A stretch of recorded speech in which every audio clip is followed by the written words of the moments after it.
My name is Laverne, and I am 63 years old. For 30 years, I raised my daughter alone after my husband passed away. I gave her everything I had. I sold my wedding ring to pay for her college.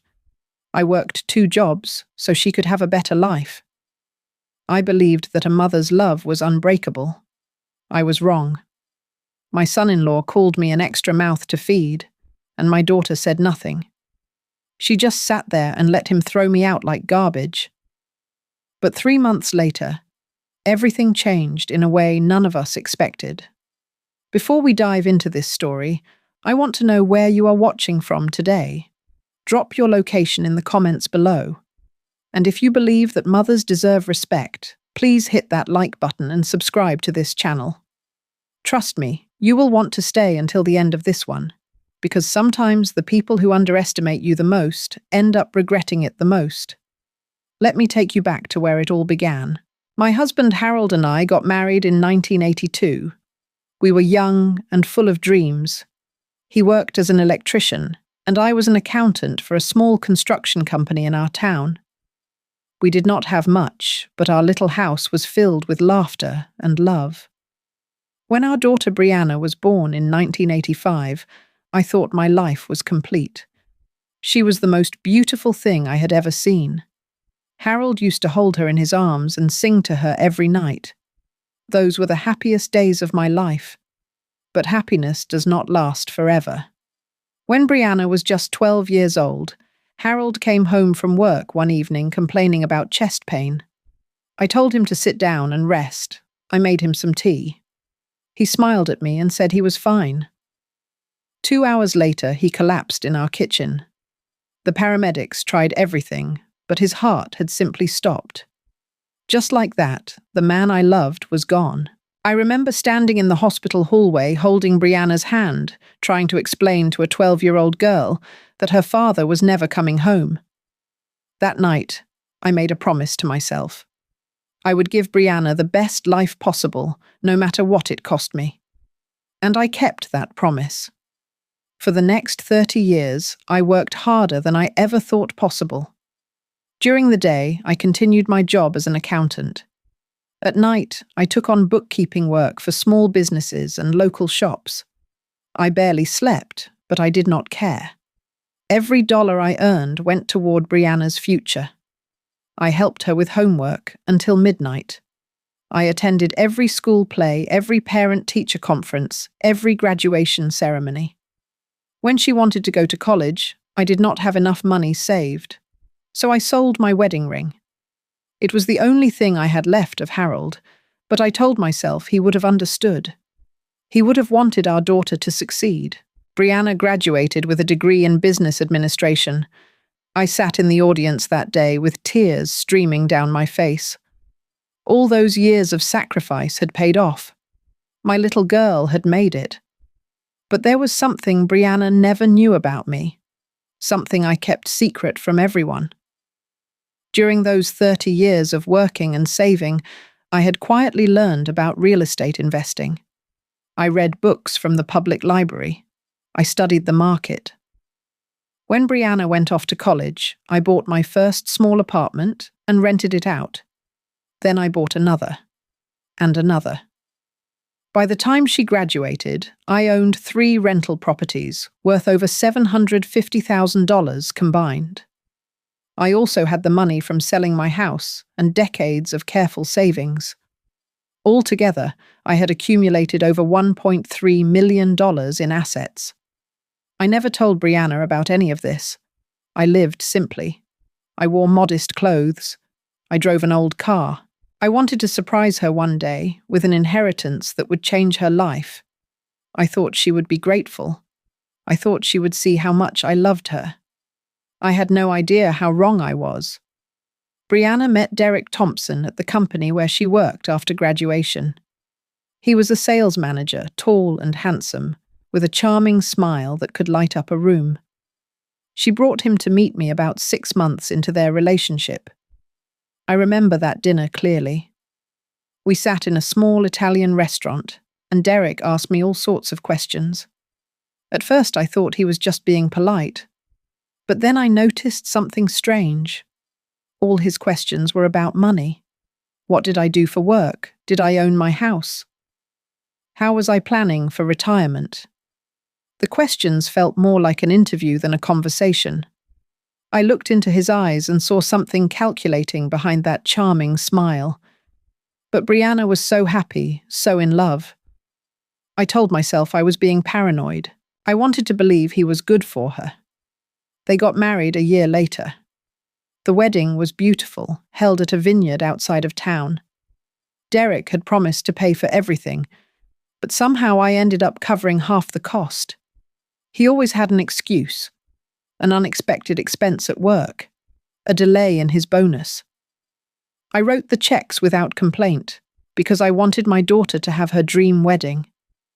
Looking back now, I realized that was the first sign of what was to come. After the wedding, things began to change. Brianna used to call me every week. We would talk for hours about everything and nothing. But gradually those calls became less frequent. Once a week turned into once a month. And when she did call, there was always something different about her voice. She sounded distant, careful, like she was choosing her words too precisely. Sometimes I could hear Derek in the background, and Brianna would suddenly cut the conversation short. I missed my daughter. I missed the closeness we once had. But I convinced myself that this was normal. Newlyweds need space. They need time to build their own life together. I told myself to be patient. 2 years into their marriage, I started having trouble with my health. The doctor diagnosed me with severe arthritis in my knees and hips. Simple tasks became difficult. Climbing stairs was painful. Living alone in my house was becoming dangerous. Brianna suggested that I sell my house and move in with them. They had a 3-bedroom apartment in a nice building downtown. There was plenty of room, she said. I hesitated at first. I valued my independence. But the pain was getting worse, and the thought of being close to my daughter again was appealing. So I agreed. I sold my house for $250,000 and kept the money in my own account. I planned to give it to Brianna eventually, along with everything else. But something told me to wait. Something told me to hold on to it for now. I moved in with them on a sunny afternoon in October. I brought only what I needed: a few suitcases of clothes, some books, a photograph of Harold that had sat on my nightstand for 30 years. Derek helped carry my bags upstairs. He was all smiles and politeness. He said he was glad to have me there. He said I was family. But even as he spoke those words, his eyes told a different story. There was something cold behind them.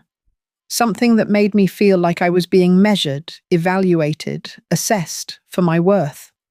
The first 3 months were manageable. I tried to make myself useful around the apartment. I cooked dinner every night. I cleaned the kitchen and the bathrooms. I did the laundry. I wanted to contribute to show that I was not a burden. But Derek never seemed satisfied. He started making comments, small ones at first, so subtle that I wondered if I was imagining them. One evening, I was reading a book in the living room with a lamp on beside me. Derek walked in and sighed loudly. He said that the electricity bill had been higher than usual. He said that maybe we should all be more careful about turning off lights we did not need. He looked directly at me when he said it. I apologized and turned off the lamp. I sat in the dark until Brianna came home. Another time, I was making breakfast for everyone on a Saturday morning. I was frying eggs and bacon the way Brianna had always loved when she was growing up.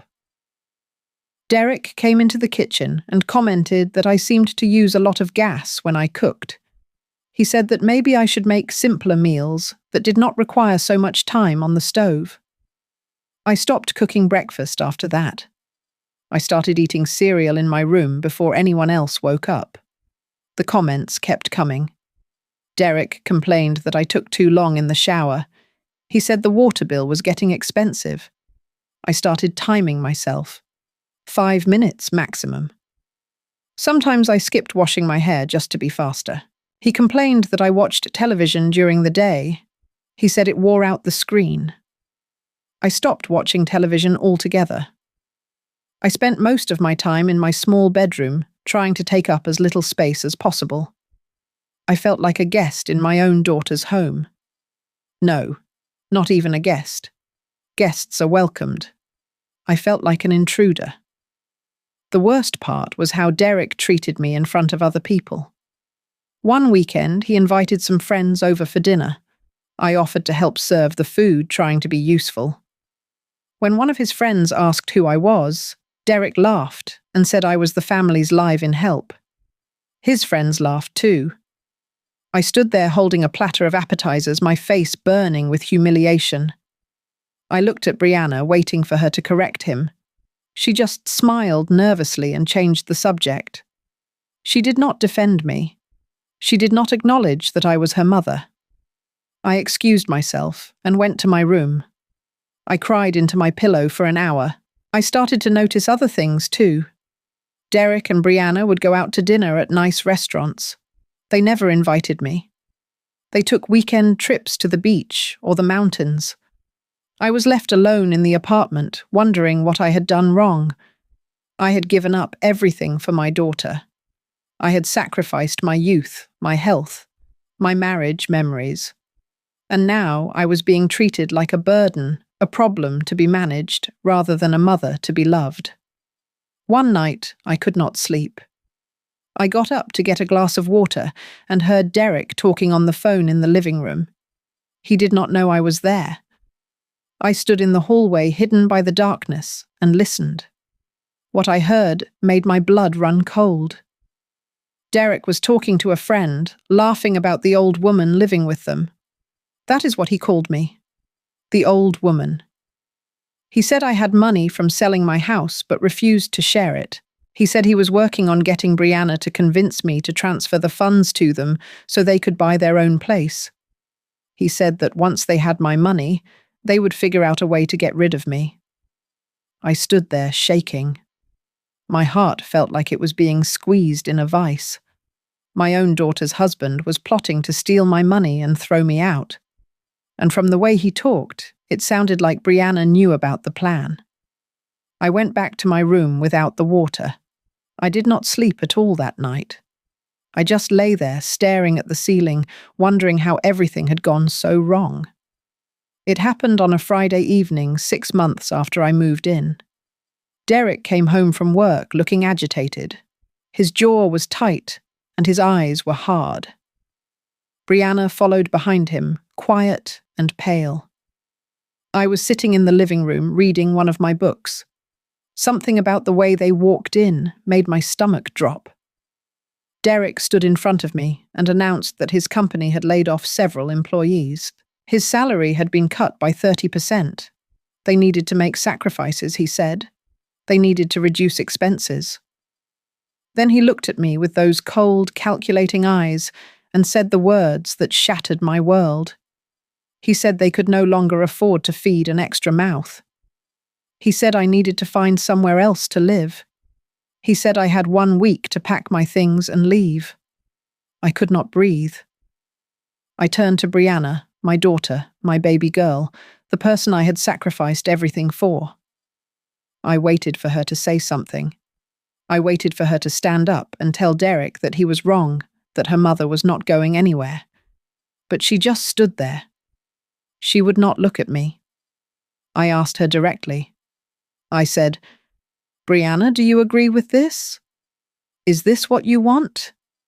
She finally raised her eyes to meet mine. Her expression was cold, detached, like she was looking at a stranger. She said that Derek was right. She said they needed their space. She said that my staying there was putting a strain on their marriage. I reminded her of everything I had done for her. The years of working 2 jobs. The sleepless nights helping her with schoolwork. The wedding ring I sold to pay for her education. I thought maybe if I reminded her, she would remember who I was. She would remember that I was her mother, the woman who had given her life. But she just shrugged.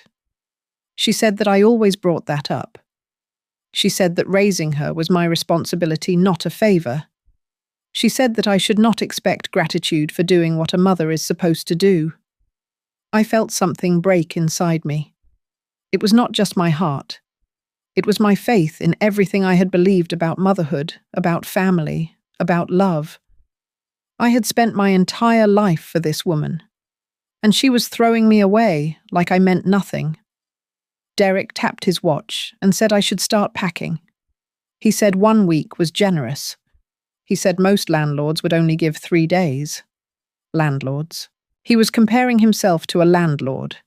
I was not a tenant. I was family. Or at least I thought I was. That night, I lay in my bed and talked to Harold's photograph. I asked him what I had done wrong.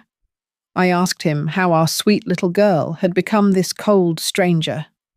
I asked him to give me strength. I did not know what I was going to do. I was 63 years old with bad knees and nowhere to go. But as I lay there in the darkness, something changed inside me.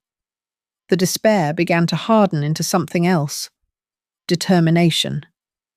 I had not survived 30 years as a single mother by giving up when things got hard. I was not going to give up now. The next morning, I called Gerald the lawyer who had helped me with my real estate investments over the years. He was an old friend, someone I trusted completely. I told him what had happened. He was furious on my behalf. But more importantly, he reminded me of something I had almost forgotten. I was not a helpless old woman. I had resources. I had options. And I had more strength than my daughter and her husband could possibly imagine. I moved out exactly 1 week later, just as Derek had demanded. I did not argue or beg. I did not give them the satisfaction of seeing me cry. I packed my 2 suitcases, took Harold's photograph, and walked out the door without looking back. Derek was at work. Brianna stood in the hallway watching me go. She did not say goodbye. She did not apologize. She just stood there with her arms crossed, looking uncomfortable, like she was waiting for an unpleasant task to be over. I took a taxi to a small apartment I had found across town. It was nothing fancy, just a 1-bedroom unit on the 3rd floor of an old building. But it was mine. I paid 6 months' rent in advance and closed the door behind me. Then I sat down on the bare mattress and allowed myself to feel everything. The grief, the anger, the betrayal. I cried for hours. I cried for the daughter I had lost. I cried for the years I had wasted. I cried for the love that had been thrown back in my face. But when I was done crying, I dried my tears and got to work. I called Martha, my best friend since high school. She came over immediately with a bottle of wine and a casserole. She held my hand and listened as I told her everything. When I finished, she said something that changed my perspective completely. She said that Brianna and Derek had made a terrible mistake. They had underestimated me, and now it was time to show them exactly who they were dealing with. Martha was right. I had spent so long being a mother, a caregiver, a provider, that I had forgotten who I really was. I was a woman who had built a small real estate empire from nothing. I was a woman who had survived losing her husband and raising a child alone. I was a woman with resources and intelligence and determination. And I was done being treated like a burden. I started taking care of myself again. I went to physical therapy for my arthritis. I started walking every day, slowly at first, then longer distances as my strength returned. I ate healthy meals. I read books. I visited museums. I did all the things I had neglected while trying to be useful to my ungrateful daughter. And slowly, I began to feel like myself again. Meanwhile, I met with Gerald to review my finances. He spread out the documents on his office desk, and we went through everything together. My 3 rental properties were doing well, generating steady income every month. The money from selling my house was sitting safely in my account untouched. My investments had grown over the years. Altogether, My assets totaled over $1.3 million. Gerald looked at me with admiration. He said that most people would have given up after what I went through. He said I was one of the strongest people he knew. That is when he told me something that changed everything. He said he had heard through his real estate contacts that a certain apartment building downtown was about to go on the market. The owner was an elderly man who wanted to retire and move to Florida. He was looking for a quick sale at a reasonable price. The building had 12 units and excellent rental income. The asking price was $800,000. Gerald paused and looked at me. He said there was something interesting about that building. It was the building where Brianna and Derek lived. I sat in silence for a moment, letting the information sink in. Then I smiled. It was the first real smile I had felt in months. I told Gerald to make an offer. I told him to do it quietly through a holding company so that no one would know who the buyer was. I told him to move fast. The deal closed in 6 weeks. I sold 2 of my 3 rental properties to come up with the cash. Combined with my savings, it was enough to buy the building outright, no mortgage needed. Gerald handled all the paperwork. The previous owner was delighted with the quick sale. He packed up and headed to Florida without asking any questions about who was buying his building. And just like that, I became the owner of the 12-unit apartment building where my daughter and her husband lived. They had no idea. Nobody knew except Gerald and me. I had the building management company send out a generic notice to all residents announcing that ownership had changed. The letter did not include my name.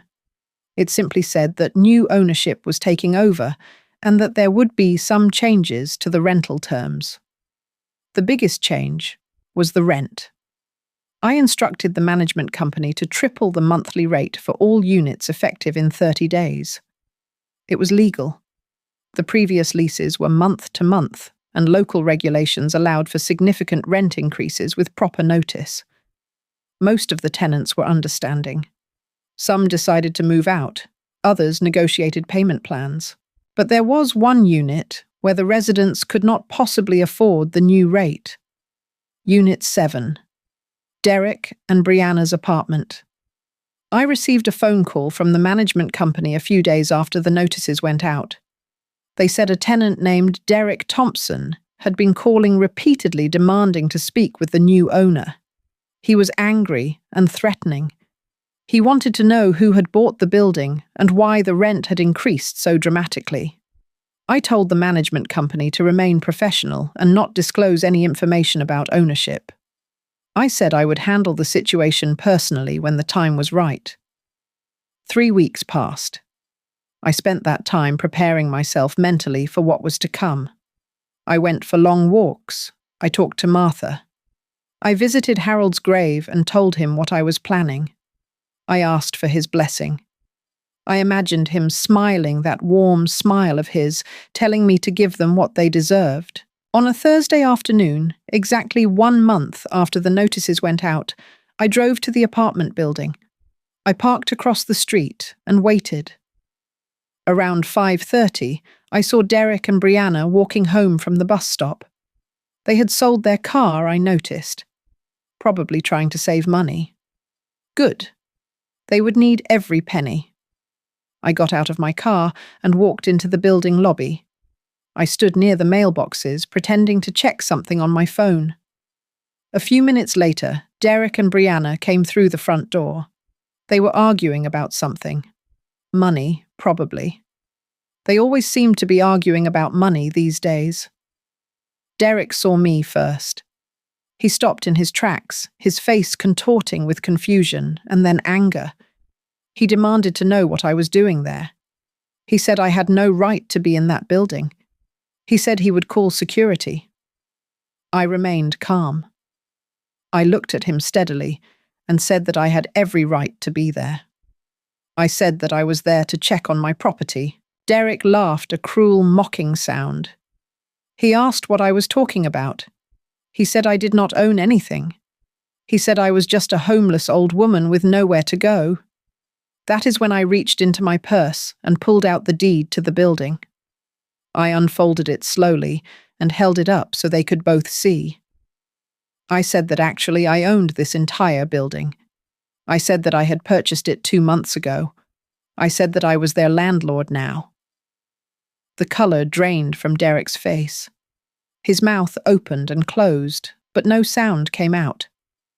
Brianna grabbed the deed from my hands and stared at it, reading and rereading, as if the words might change if she looked at them long enough. But the words did not change. The deed was clear. The building belonged to me. Derek found his voice again. He started bargaining, pleading, making promises. He said he was sorry for how he had treated me. He said it was all a misunderstanding. He said they would pay whatever rent I wanted if I just gave them more time. He even tried flattery, saying he had always admired my business sense. I let him talk. I let him grovel. And when he was finished, I reminded him of some things he had said to me. I reminded him that he had called me an extra mouth to feed. I reminded him that he had given me 1 week to leave. I reminded him that he had treated me like garbage in front of his friends. I said that now the situation was reversed. I said that they had 30 days to pay the new rent or move out. I said that was even more generous than the 1 week he had given me. Derek's face twisted with rage. He started shouting, threatening to sue, threatening to report me to the housing authority, threatening to ruin my reputation. I did not flinch. I told him that my lawyer was ready for any legal action he wanted to take. I told him that everything I had done was perfectly legal. I told him that he should be careful about making threats because I had a very good memory for things people said to me. Brianna started crying. She grabbed my arm and begged me to forgive her. She said she was sorry. She said she had made a mistake. She said she did not know what she was thinking when she let Derek throw me out. She said she loved me and wanted me back in her life. I looked at my daughter, this woman I had sacrificed everything for. I looked at the tears on her cheeks and the desperation in her eyes, and I felt something I did not expect. Not anger, not satisfaction, just sadness. Sadness for what we had lost.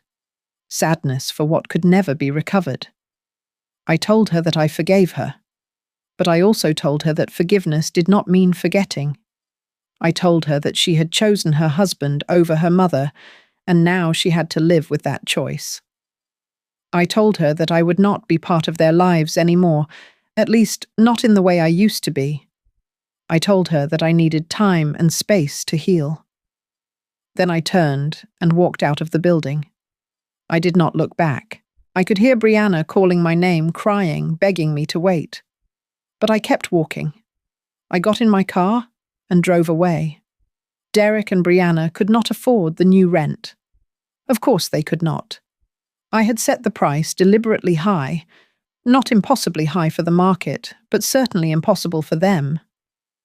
They moved out 2 weeks before the deadline, relocating to a small studio apartment in a neighborhood far from downtown. I heard through Gerald that Derek's career never recovered from the layoffs. He bounced from job to job, never finding stability. The stress of financial problems began to wear on their marriage. 6 months after I bought the building, Brianna called me. Her voice was small and broken. She told me that she had filed for divorce. She said she had discovered that Derek had been having an affair with a woman from his gym. She said he had been planning to leave her anyway once he found someone with more money. Everything he had done, all the manipulation, all the cruelty, it had never really been about saving their marriage. It had been about using Brianna to get to my assets. Brianna asked if we could meet. She said she had something to say. I agreed, more out of curiosity than anything else. We met at a quiet coffee shop near my apartment. Brianna looked different, thinner, older. The confidence she had always carried was gone, replaced by something humbler. She sat across from me and apologized. Not the panicked, desperate apology from the building lobby. This was different. This was real.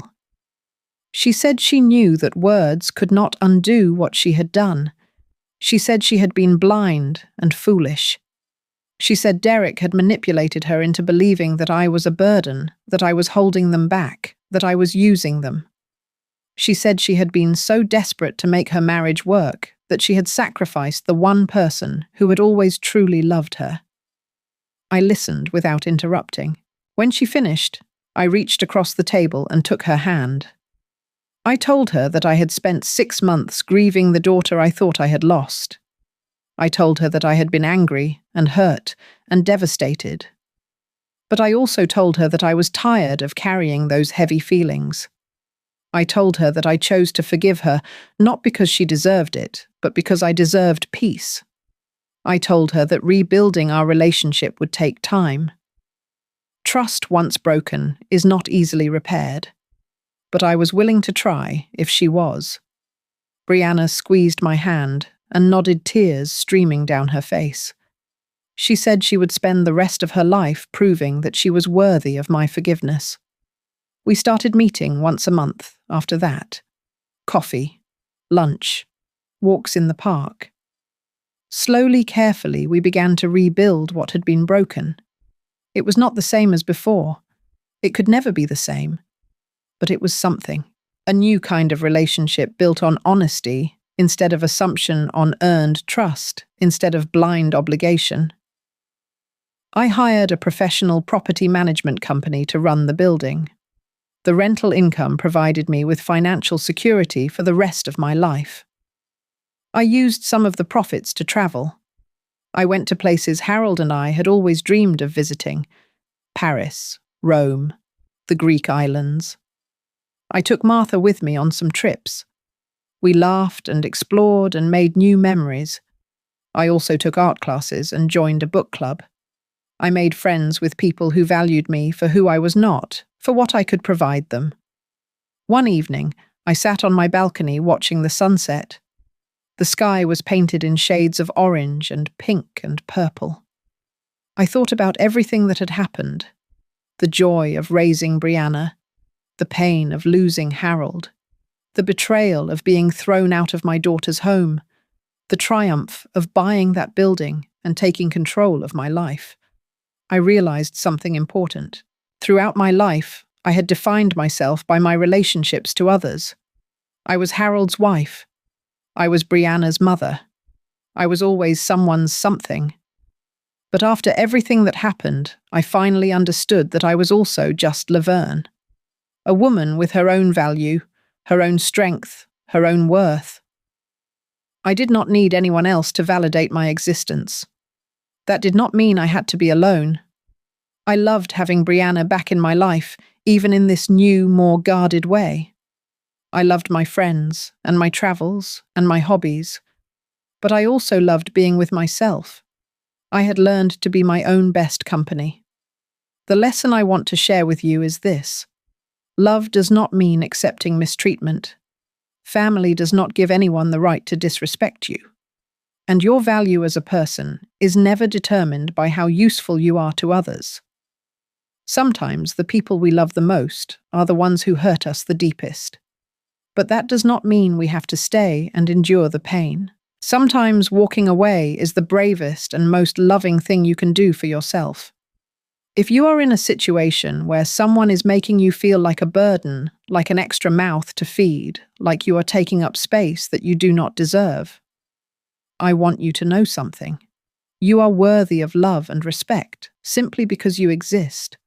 Do not let anyone convince you otherwise. And never underestimate your own strength.